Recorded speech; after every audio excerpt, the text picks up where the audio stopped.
Hi, I'm Geoff. And I'm Kyle. Welcome back to A Tale of Two Movies. Today, we're discussing A Clockwork Orange and Dogtooth. Alright, Solid. let's get into it. Yeah. What made you choose A Clockwork Orange? Other than the fact that you hadn't seen it, and I think that it's a classic that most people should see, especially since you are into movies that are gory and a little bit more on the fucked up side of things, which kind of explains your choice of selection. But yeah, I thought that it was a little bizarre that you hadn't seen it up until now, and also just because I always love rewatching that movie. Absolutely. Yeah, it was everything I thought it wouldn't be, and it was amazing. So, yeah, I guess your initial opinions, I liked it. Compared to other Stanley Kubrick movies, where do you think that it fits? Or I guess, when you think of a Stanley Kubrick movie. I think it could be compared to a less horror. See, I don't want to compare it to any of his, because I haven't seen too many of his other movies. I've only seen part of 2001 and The Shining. Yeah, we're going to have to go all throughout his filmography. Yeah, we're going to have Also, to eventually watch them all. I've seen a good amount of Kubrick films, but there's directors that are acclaimed by everybody that I have not seen a single one of their films. I've seen one Alfred Hitchcock movie, and we'll just have to go through those classic directors Absolutely. at some point. Kubrick and Hitchcock are two necessities I feel like we'll probably go through. Yeah. I mean, I guess in some ways you could compare it to The Shining, it's just a less horror version. Have you seen of it. Full Metal Jacket? Yeah, I have seen Full Metal Jacket. So I guess for me, whenever I think of Stanley Kubrick's movies, I like thinking of the ideas that he's taking on when he starts the films, obviously, because Right. that's what the films are. Exactly. Just a bunch of ideas explored. And the way that I should have silenced my phone. Is your phone silenced? I'm gonna do that right now. Well, it's the way that he took on Full Metal Jacket in the screenplay, sectioning just the beginning, the first half of the movie and the second half, Right. Reflecting on one another. He pretty clearly does that in this, but with a 3-part. He does, and series. it's just a little bit more narrative Yeah. than that one was. He continues on the same character, Alex, and Right. it, for me, it makes it that much more, the pacing is so much better than a lot of other Stanley Kubrick movies that I've seen. Exactly. When comparing it to his other more renowned movies like Full Metal Jacket or The Shining or Eyes Wide Shut, it is his most linear and just straightforward narrative. You seen Eyes Wide Shut? I've not seen Eyes Wide Shut, but I know the concept of it, and I know it is not. Yeah. No, not it's very straightforward movie. You're right about that. It is pretty out there in the way of his storytelling and his screenplay. Which, yeah, it was the last. I mean, I've seen A Clockwork Orange a number of times, but the last time that I watched it this past week, I really picked up on just the screenplay and how detailed it is, and how humorous that film is. And it's horrific, but it's the ideas. It's Stanley Kubrick. He's juggling all of these horrific ideas in his head, but keeping it surface level at the same time in a way. Exactly. Reset. We're gonna have to reset a few times this podcast. This is just we'll try our best for this one. Yeah. But yeah, I mean, going off on another thing you said, he mixes horror with elements of dark comedy so well. I wouldn't say comedy because it's not exactly explicit funny. But it is. It's so weird. I'm sorry, but maybe I'm gonna go over the same point here whenever we're talking about Dogtooth. Yeah. But whenever I process bizarre imagery and just weird choices in storytelling, Right. I have to laugh. And I'm not talking about the beginning, the rape scene. Yeah. I'm not talking about the elderly men like getting beat up, the homeless man. Yeah. I meant. I'm not talking about any of that shit. It's just like, like in the story. Whenever, I'll give you an example. Do you remember that part right before Alex actually gets like sent away? Right after, what does he do? It's right after the beginning portion, like the first 15 minutes Is where he he's in the record shop, or is he? He's at his house, and he gets home. He's looking for his parents, or no, he gets home from after like a night of He's like walking through doing like shit. the lobby and stuff. The elevator's broken and all that. Well, no, he's just in his underwear, and he's walking through his house, through his hallway. Oh, is when he wakes up the next morning? Yes. Yeah. And then there's that dude His that's just professor sitting or whatever. Yeah. That whole conversation, like the way that like how Stanley Kubrick wrote that scene is why I can watch Stanley Kubrick forever. Like his movies are timeless, is because there's just nuance to his direction that you can explore in your mind, like why he would tell them to do it that way, and like the way that that scene plays out with Alex just being in his underwear the entire time, and that dude just talking about very serious stuff regarding Alex's life, and he's got to make a change in his life, or he's like terrible things are going to come his way, and he's making the school look bad and all this. Yeah, and throughout the entire conversation, there's just this edge, like, of him, like, bringing Alex down and then grabbing his dick at the end. Yeah. Like, I can't help but laugh whenever I see that type of thing, because there's so many things going on, and I can't even, like, process it all at once, so I just have to laugh. I can understand that. I did not laugh during this movie, I don't think.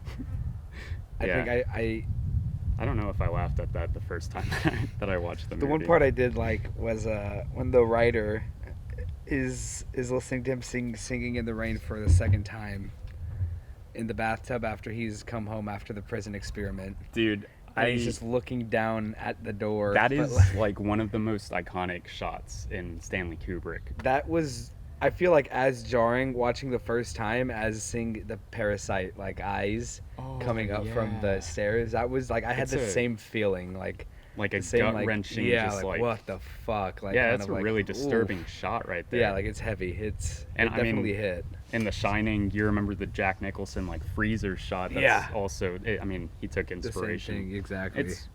It's so unique, the way that like he decided to. He's got tell that story. I mean, we can get into the story too, just like the meat of it about. We did. I mean, what it could mean, what like possibilities it explores. A trend with the story, and maybe I'm crazy, maybe I'm looking too deep into it, but I noticed a trend. Maybe this is just a crazy theory of mine, of fours. Like fours. Like the number 4? Yeah, like the number 4. Well, first off, the whole first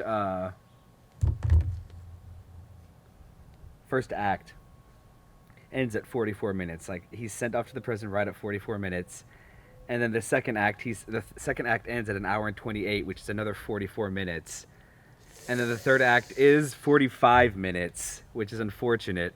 But then another thing of fours is that there is... But the credits... Yeah, the credits are like 3 minutes, and but like the ending is like 45 minutes until the credits. Okay, sorry. Continue. So like, but another thing is like, there's 4 victims that they terrorize in the first act. The 4 gang members specifically terrorize 4 victims in the first act, which, if you remember, it's the homeless man, the writer and his wife, and then the lonely woman protecting the house. Yes. So that's the 4 victims in the first act. Okay. Then, like I said, there's 4 gang members in his thing. Yep. That is enough. Do you have more? I have a lot more. Oh my god. That's a lot of 4s. The main character's Alex is 4 letters. All right. Explore that. There are 4, if I'm not mistaken, I'd have to rewatch that scene. I forgot to look at that before starting, but there are 4 guards. 4 guards, like in the interrogation scene. Whenever he finally gets caught, like I want to bring up something about those guards. Just whenever. Yeah. And then like whenever he's like picking someone, they're like, how many to a cell? And they say 4 to a cell. Like that's like a thing they vividly say like for like the Damn. jail. You And were then picking up on that stuff from the beginning. When did you start like catching on like that halfway stuff? through watching it the second time, and then I kind of like thought back. You were just kind of looking around the frame and you just and like noticed a lot noticing of like things. the fours, and then like Bro, what if Jay-Z's 444 started Right. playing during the credits instead of What if Beethoven's Ninth? that whole Instead of or that whole album lines up like Pink Floyd and Oh, Wizard of Oz. Oh man. And then also there's 4 people tormenting him himself in like the last act. There's like the writer, his assistant, and then the 2 people that come. There's 4 of them tormenting him until his end. Okay. The writer, the assistant, and then The 2 other, like the male and the female, who are like reporters at first when he's eating the spaghetti, and then like, passes out into it. I see. So those are like all the instances of 4, especially like the 44 Damn, dude. and stuff. So like that was like, and then I looked up. I would have never picked up on that. I looked like a purpose of 4, and like 4 is like it could also be like seen with like a religious thing, like the sign of the cross, which could be a subtle way of like saying, you know, mixing church and state, trying to like get it out, because like at the prison system, you know how like it's just like a big reflection on the prison system in a sense. It could be like throwing that in there as well, and like it could also show that all points come back to 1 like in 4. So it could just be like another thing for karma, like what goes around comes around. Like he could not stop tormenting people, and now he can't stopped getting tormented.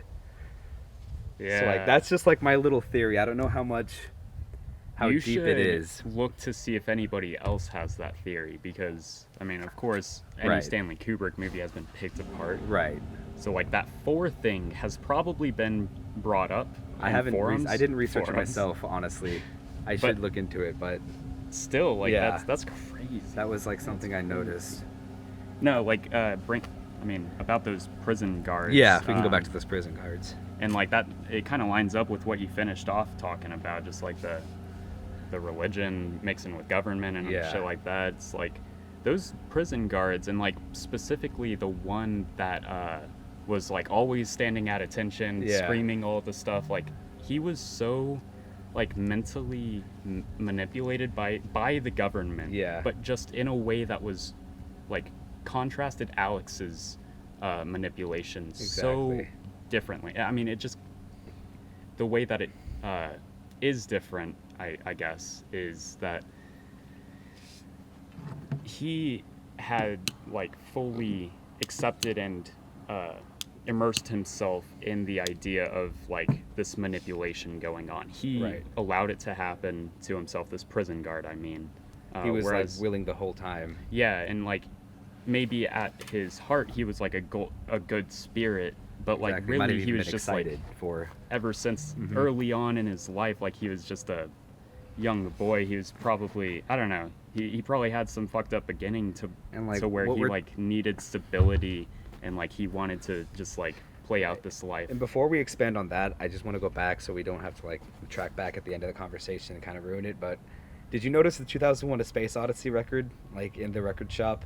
Yeah, I Like have when they're at the noticed that table before. and it's just like sitting. I didn't right notice there. it this past time, but yeah, I Yeah, I have thought that noticed was like really cool as well. Let me make sure that that's. Oh, absolutely. I feel like this is a cautionary tale in a sense as well. I'm sure. Well, it's like cautionary, but at the same time, it's more. Be careful with what you wish for, kind of. Well, it's like sarcastic about it. It's what's the actual word that I'm trying to say? His take on like society, his Yeah. outlook is like, I mean, The way it I is saw like, it, yeah. Sorry. well, it's like be careful, but with a comedic twist, Right. or like a He dark wins in twist. the end. Still, the criminal is like still in Mhm. the end winning. And like despite throughout it the trying entire to be film, suppressed the whole movie. Yeah, he like- still comes out on top. I mean, whenever he's talking to the priest, even whenever he's talking to the priest and he's, he's living this fixed lifestyle in prison Mhm. and trying to be as good as possible, he's telling the priest, like, that he, he's basically being clear as day that, like, he still has the same intentions as when he got like Yeah. before he got locked up. It's He's only like, fix me. I still want to kill. Like, yeah, he just wants to get out. Like yeah. that's that he shows only desire to get out. He doesn't and- want to get better. Right. It's only like whenever he starts getting the physical treatment done to him that he starts noticing like Exactly. differences. But that's like another thing that reflects on like the actual like about the prison system. It doesn't want to fix its inmates, and like that's why the inmates don't want to fix themselves, is because it doesn't want to try. So they don't want to fix themselves, and they don't want to. They just want to get out. They don't want to focus on making themselves better and getting out with like a better future. They just want out Yeah. the quickest way possible, whatever means that is. Yeah, I see that. That's interesting. Yeah, Stanley Kubrick was trying to like include so much shit in this movie. But I think it was another, like when I'm saying it's like a cautionary tale, I mean like, I'm sure if you interview like 90% of the population, everybody would just be like, you know, yeah, all the murderers and drug dealers and shit out there, they want them like, they want them stripped of their identity. Like, you know, they think prison system might be too cushy in a society that already has too horrible of a prison environment. So like they want to do whatever the worst punishment possible is to it, when in reality the worst punishment might not always be the best thing for him, because even in the end he says, I am cured. Like he found another way to enjoy the things he still loves doing, which he's going to continue to do. Yeah, no, he's Yeah. it's just the He's last not fixed, no the matter last how. shot of the movie plus the audio, like the last line of Yeah. oh, I was cured all right. Yeah. And then like the last shot, I paused it this last time just to like take it in. It's him raping a girl Yeah. and being applauded and just Yeah. like a heavenly background. Because he literally just discovered his- that that's he his has to God. listen to the good music that he had while he did those other things. Like he reinforced it with this song versus the other song, so he just has to listen to this song It's- to be able to do those things again. That is like such a satisfying ending. And it's like a big fuck you to like everything he's like trying to represent. Like it's like trying to say like, no matter how hard you try with the way you're doing the prison like reinforcement right now, it's not going to work. Like there needs to be serious change if you want to see like better outcomes. Like the way we're doing things now, they're never going to change, is basically like what I got from it. Like people are always going to stay the same. Or he could just be saying like there is no changing the humankind. Like people are going to do what they're going to do. That you can't change them no matter how hard you try, no matter what reinforcement or therapy or anything. People are going to do their natural instincts. I think that And you're always going to have shit people. I do think that he was exploring like all of those ideas, but I think that he was like specifically relating to like the way that the government was running shit in the 60s and Yeah. like the 50s, maybe the 40s too, with their experiments in the CIA and like mind manipulation and all that good stuff that like he was showing us in this film. I think that he was just trying to like slight diss the US government at the exact same time, and just everything that like the media was writing about in the 70s when the film got made about Yeah. like these experiments being you know, costly to the safety and the health of the individuals who took part in it, who didn't really understand what they were doing. I think that Stanley Kubrick may have just been like, well, he may have been relating back to certain encounters like that and commentating as a whole just on his thoughts on if the government is like, if they should get involved, like can they get involved, what's the most that the government could do Right. to try and fix an individual, and let's play out that idea, like could they even fix that individual. And I think that like the last, you know, frame of this film kind of proves answers that, it. yeah. Just like no, but Exactly. like literally I love what's going on so much by the end of the movie, because like that guy is just spoon feeding Alex basically, Yeah, or giving and telling him everything he wants is going to come to him. He just has to play by their rules. And right, because everybody in the media believes, or you know, could believe that he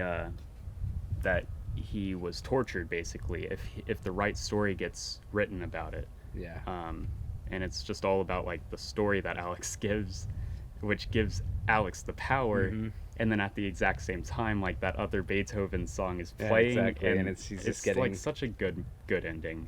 That's one of my favorite Stanley Kubrick film endings. I mean, that I can remember. Of course, The Shining is iconic. Yeah. But, I also read that this is, out of all his adapted screenplays, this is the most accurate to like the original oh, really? book. Yeah. Like it's pretty just Interesting. like the story is pretty much dead set straight Yeah. on the same. I thought that I mean, I read somewhere that like he just bent and like made The Shining his own, and like I'm sure Yeah. that he did that the same thing with like Barry Lyndon. It's Yeah. I don't think that he's ever actually written like his own original think screenplay. they might be I all think they're adapted, yeah. I don't. Do you have a ranking that you would like give this? I mean, we don't have to do ratings There's or a rankings. shit ton of ants like right by your shoes, just so you know. That's why like I'm trying to hover my feet.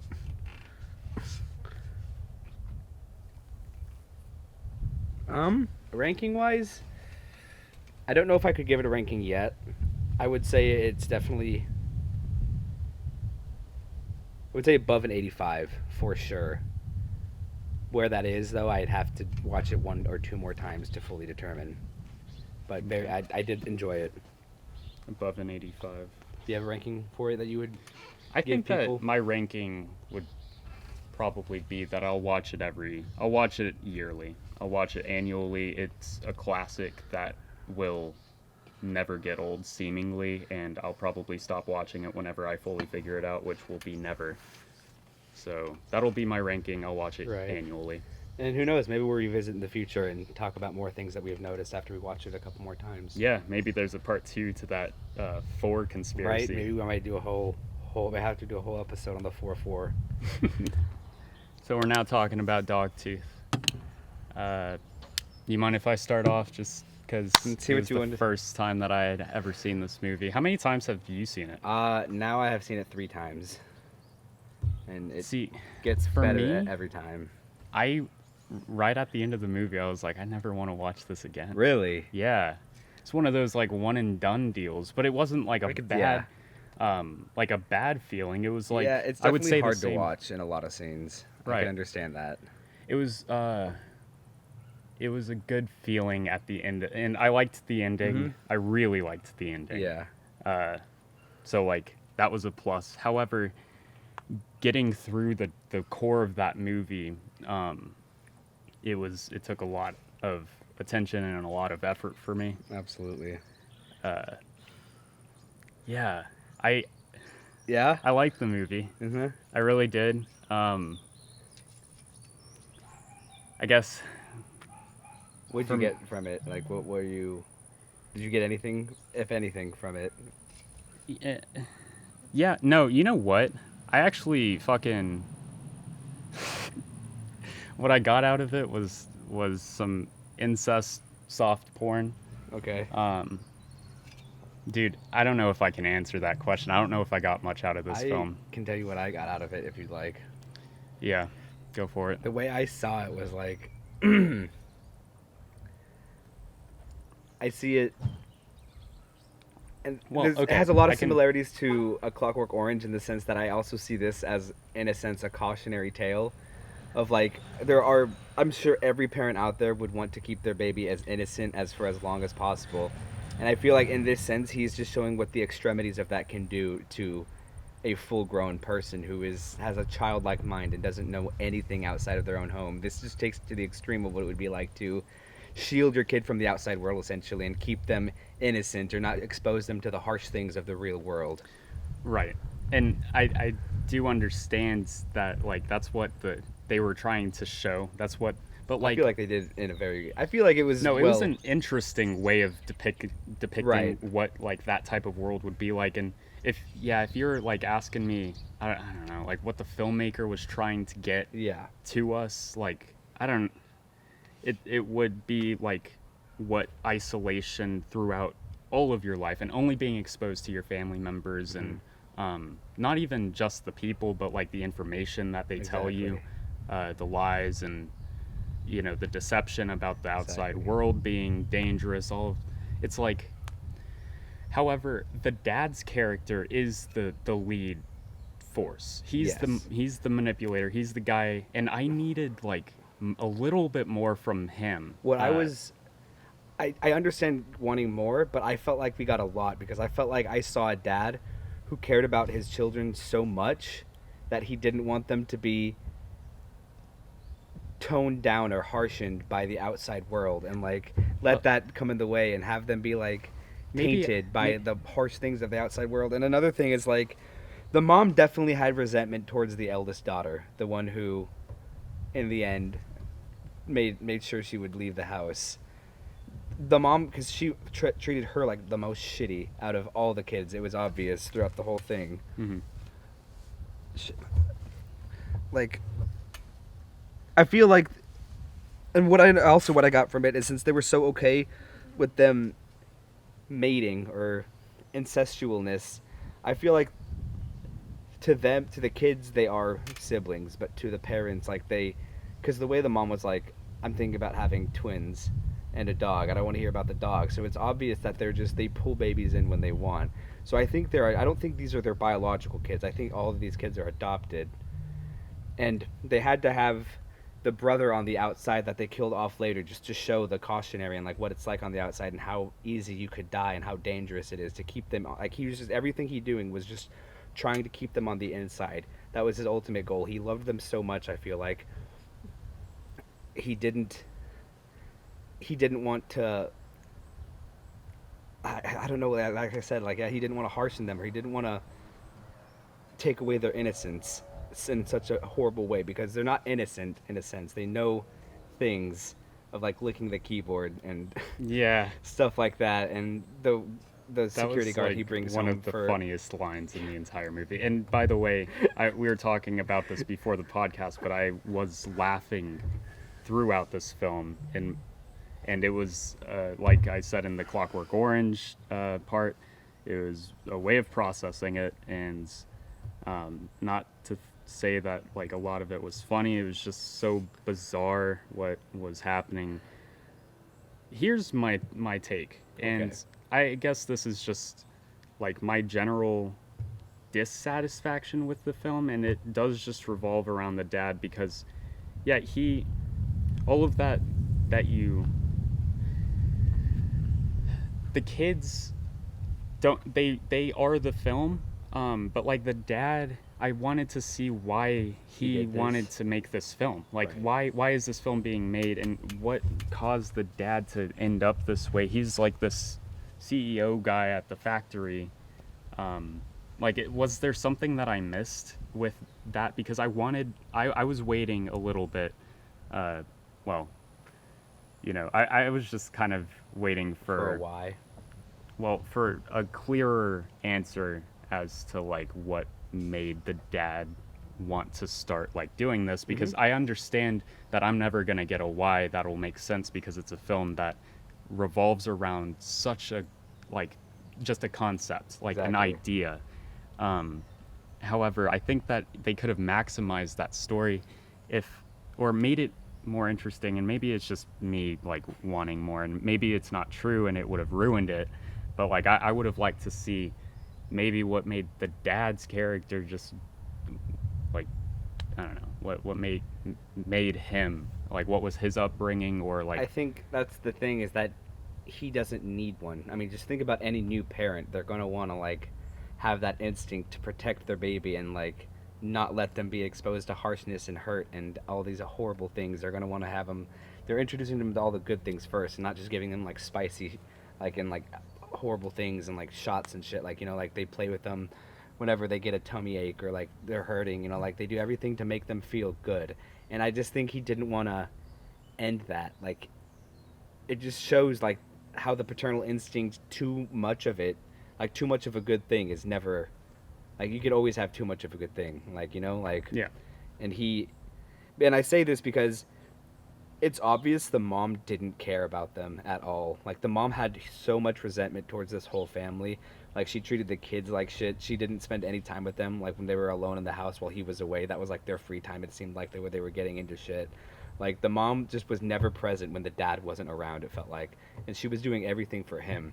And in a sense, it felt like she loved him. Like there's like a whole story subliminally from what I was reading into it from what I read into it, is like she loves him so much that she'll go along with whatever he needs to do to feel happy and comfortable in his life. Which this fucked up shit is he wants to protect his family and just make sure there's nothing that could ever harm them or do them wrong. But she's like just as fucked up Yeah. as everybody in And the family. yeah. She's barking at the end. She's on all fours. It's just to barking. go along with the kids as well. I feel like she's a part of the charade. She doesn't. I don't think she would be doing this if she was with someone else. I feel like he is the driving point of everything, but she just has such a connection to him. Like she just loves him so much. You know, like the spousal. They're obviously there's a reason they're married. She loves him so much that she'll go along with whatever he needs to do. And like maybe they didn't want to have kids or they couldn't. That's like something that's not mentioned or discussed at all. And it's not even discussed whether they're adopted or their kids. I'm basing this off of what we saw in the movie. Whenever she's like, I'm thinking about having kids, and maybe I'll hold off the birth and I won't give birth to them if you guys behave and like straighten up a little bit. But the dog, I don't want to hear questions about because they're getting the dog ready, obviously, to come back into the yard to protect him from the cat and the dangers of the outside world. It's like there's a whole like thing you can read into throughout the movie with the body language and shit, and like there's the competition between them with the stickers and everything else. It's just like he's just keeping his family first out of everything, and there's no extent he won't go to keep them pure in a sense, like quote unquote, like untainted from the outside. I guess that could be like a possible theme that the writers went into exploring, is just like what could a parent do just to keep their kid as pure as possible. That's obvious, but that kind of just like challenges the definition of like purity and like at that age, because I mean, regardless of if they were siblings or not siblings, like they grew up together. Exactly. Of course, and it's strange, of course. Yeah, but and to like them, the beginning, like their general awkwardness and inability to adapt to a society because of their upbringing, that carries the entire film. That is the film. That's why I laugh, is because I'm in this like uncomfortable and I need to get through it, like and try and enjoy it. And that's it could be seen as a tragedy from that standpoint as well, as that the dad is doing all this. If you really look at it in a twisted sense, like, oh, he loves them so much, it's so sad, he tried his best to keep them pure and innocent and straightforward, but now they're just these really fucked up kids who are never going to know a normal life by any standards or means, meaning they can never go out into the normal life. And I think he did this as well. He set them up like by giving them false words and like teaching them meanings of other words. He set them up for such a failure that if he ever did lose one of them into the real world, they wouldn't be able to last by themselves at all. They would completely have to be dependent on someone, or they would end up in an asylum or some shit, because they just wouldn't be a proper functioning adult, and like they would have no idea where they came from if they were adopted and not biologically. They wouldn't know where they lived. They wouldn't know their dad's name. They wouldn't know all this shit. So they would like he set it up to where like the ending doesn't necessarily mean he's fucked, you know, like that, like it could still be on the trunk. I see it as if she did get out, he's not sweating it because he knows he has manipulated her and shaped her into be such of a thing as well that it couldn't last on the outside. And I guess that's contradicting to the point I made earlier about keeping them pure, but he kept them pure from the outside world while making them... was also, this movie was a journey of that girl, I mean the one that got out at the end, her journey of escaping purity. Like she was constantly being like the entire film was, she was the mischievous one bringing out right, like things were getting introduced to her that she didn't know, and like she was piece by piece becoming like sexually active, it seemed like. The beginning, can we just talk about how like jarring and just in your face the beginning sex scene was with the guy and the security guard? The fact, like, that's whenever I really realized like what type of film I was getting into, because I didn't know anything about this film before like stepping in. We had discussed it a few times. That's all that I had gotten from it. So whenever I saw two people in a room, and whenever the dad was closing the door, that's whenever I was like, okay, well, they're gonna fuck. And then they kept a completely dead face, both of them. And like no sounds were made, no like enjoyment expressions. It was just like they were doing it because maybe like it felt like they were doing it because his dad told him he needed to do this. And it maybe like that's another fucked up way of the dad making him do this, so that way he felt like he wouldn't build up too much testosterone and be able to overpower him and escape and everything. But like the women, he knows he's like. It also could be like the misogynistic, like he knows the women don't need a release like the men do, and that's his way of viewing things. So like he needs to bring someone for his son. There's flaws in the dad's way of seeing things, which brings me like that's the flaws that I have with like the way that I would see the movie It's very too. contradicting. Yeah. Or like exactly. Can I talk about the cinematography real quick? Absolutely. That was one of my favorite parts of this film. I loved the stationary shit and the long shots that just held. Yeah, like it actually kept the film suspenseful and more suspenseful than it already is by the very odd characters being just strange, but like it made it almost grounded in the sense that these characters are doing some abstract shit on screen. Not too outlandish in reality, like it could be taking place. The ideas are somewhere. super abstract, but the shot is stationary, and it's just like there wasn't anything that was super jarring in the way that it was filmed and edited, which I loved. It was seamless, and even the fact that it was a foreign film. If people have problems with like reading subtitles, literally within 5 minutes I was just like going along as if I couldn't notice that it was a foreign film. So like I liked the film so much from a technical standpoint. I thought that the acting was amazing. I felt for the camera quality in some shots, the audio was exquisite throughout. Like it was steady. It wasn't ever fucked. You know, like the talking always felt good, and I could always hear it as well. Yeah. But can we talk about also the scene where he just beats the shit out of the other girl with the VCR? Sure. Like in the apartment, like that's a very jarring scene. I didn't expect to happen. Like there has to be consequences to that. That reminded me of like this real world, like a mafia hit. Yeah, that's exactly what I was gonna say. Is like The Godfather, like that type of setting of. I honestly.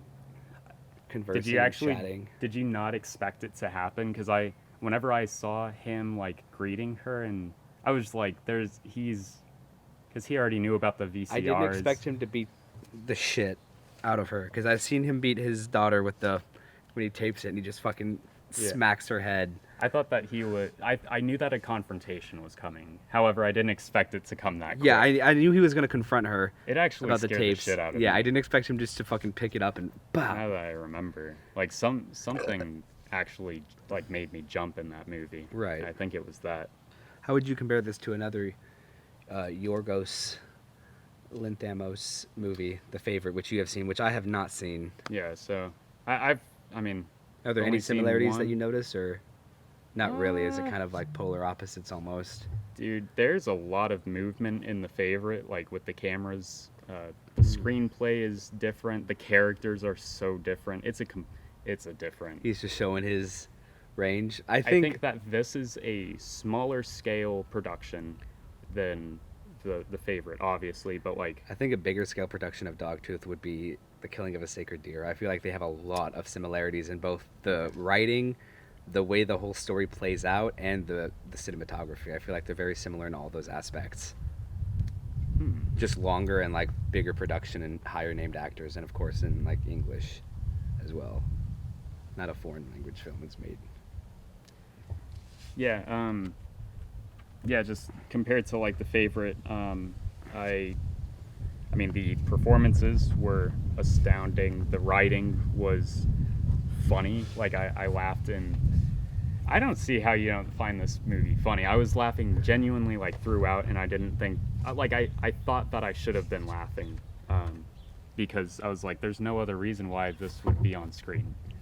Like I can't help myself but like laugh at the situations. But and yeah, I don't know what it's genre is. I guess it's just psychological. It's not like a horror. It's not a thriller, really. I wasn't like. I mean, there was suspense. I would say more kinda. psychological than anything. Yeah, psychological for sure. I think more horror than thriller, because there definitely is more like a scary feel to it, like more of an entrapped feel, like the kids need to get out, like they're stuck in this horrible. But I didn't see them as kids. Yeah. Like I didn't see them Full-grown as wanting adults. to. I mean, I saw the protagonist girl as like wanting to get out, but like it was never like the force of the film. Right. The force of the film was how the dad could manipulate further and protect, like cover his own tracks, and it was like The more consistent exposition, Right. immersive storytelling, getting us involved in this like idea. the more we're talking about it, the more I'm kind of realizing too. It maybe started out that he wanted to shield them and keep them pure, but it turned into him enjoying it. In a sense, to maybe gave him like a power trip, so he just kept seeing how far he could push it to this, and it So got it was too a power. It was a power thing. It might just be a power trip, maybe. Maybe. It might just all of it just might be a power trip and You showing got how an ant power. on your knee. Yeah, because I mean, his sex life, Yeah. it ain't much. Like it's literally what his wife, it seems like, lives for, maybe. But like I just don't really fully understand, which I just don't need the answers, I guess. I think that's the beauty of it. And Yeah, I that's think why I should just watch it again, and then with the understanding of what the film is, I'll be able to pick up on the subtlety. I feel like that's why I am able to rewatch it so often, and I will always rewatch it, because I feel like you said about the shine or A Clockwork Orange, is that I will always pick up on new things every time I watch it. I feel like I will never fully get everything. But like for me, whenever I think of a movie that I could compare to like this, in terms of like a story or maybe a smaller film that only takes place in one setting, and it's like Parasite, Right. maybe the Babadook or something. Right. More Um, indie horror, yeah. psychological. But I would love, like, I just can't find myself going back to rewatch this movie because of how many times there were moments where I was laughing to get through the scene. Like, It was just that uncomfortable. yeah, Yeah. He's like the sex scenes, the He's incest stuff. Yeah. It's like I couldn't actually, It's like, hard I to can't, watch. I can't find myself wanting to like re-explore that, even though the other themes in that film are worth exploring. It's Mhm. like the rest of the film, it's so jarring, and like Right. it's distracting for me from the first viewing, at least. Maybe Mhm. the Next couple times. the will be next time that I better. watch it, and I know that I'm just now saying that I'll never watch it again, but Never say shoot, never, right? yeah, we're gonna be going through this director's films probably. Yeah, more than Um, likely. So I like feel there we might be are. a time down Absolutely. the road where I'll warm up to it. And listen, I'm not like, I don't dislike this movie at all. Whenever I think about this movie, I will think fondly of it, and I'll think of laughing, like, and thinking about like what I'm gonna say about Right. it. But like really, it's not hard to talk about this movie because it's No. so fucking And I don't. conceptual. I feel like with a movie like this, you're either gonna love it or hate it. You're not gonna be on the fence about Yeah. it. You're either gonna absolutely despise it, or you're gonna be like, "That was great. Let me dive into this with somebody who else." I feel like this is a I movie c- you need to discuss. I could see I could see people walking out of the film festival for it, but I could also see the remainder of the people Standing clapping. ovation, absolutely. Um, This which- is a movie, like I said, you need to discuss with people. If you watch this movie, you need to find someone who has seen it and just discuss it with them, whether you liked it or hated it. right, and just get through the movie because the ending is good. If you haven't seen this movie, the ending is solid, and like it'll make you think about the whole film. For me, I guess just the thing, like it's just what happens on the screen and like what occurs in the runtime, which wouldn't make me want to come back to it. But thinking about it, I just have the fondest of memories.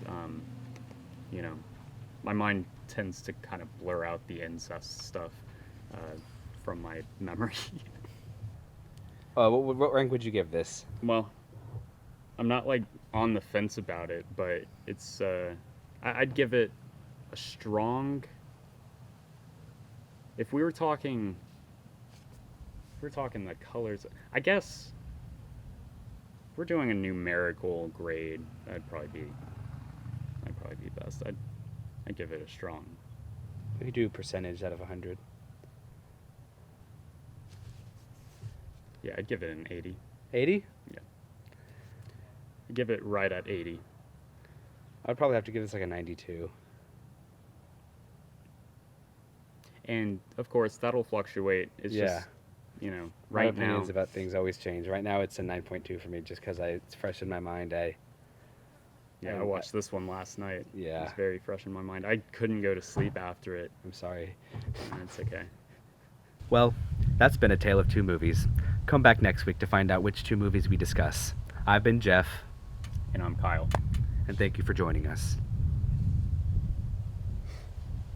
And then we could just pretend like we're chatting and have like stupid fucking credits roll. Like, like in a news anchor thing. Yeah. I'm excited.